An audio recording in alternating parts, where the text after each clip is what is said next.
टीषु ते विहगराज मृगाधिराज नागाधिराज गजराज हयाधिराजाः स्वस्वाधिकारमहिमादिकमर्थयन्ते श्रीवेङ्कटाचलपते तव सुप्रभातम्। सूर्येन्दुभौमबुधवाक्पति काव्यसौरि स्वर्भानुकेतु दिविषत्परिषत्प्रधानाः त्वद्दासदासचरमावधिदासदासाः श्रीवेङ्कटाचलपते तव सुप्रभातम्।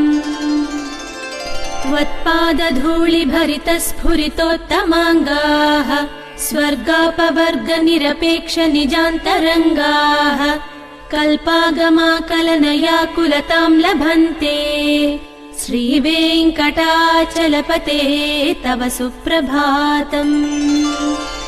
त्वद्गोपुराग्रशिखराणि निरीक्ष्यमाणाः स्वर्गापवर्गपदवीं परमां श्रयन्तः मर्त्या मनुष्यभुवने मतिमाश्रयन्ते श्रीवेङ्कटाचलपते तव सुप्रभातम्।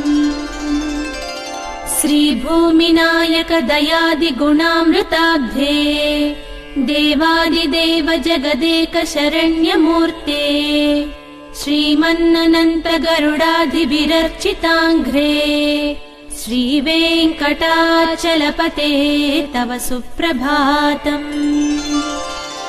श्रीपद्मनाभ पुरुषोत्तम वासुदेव वैकुण्ठ माधव जनार्दन चक्रपाणे श्रीवत्स चिह्न शरणागत पारिजात श्रीवेङ्कटाचलपते तव सुप्रभातम्।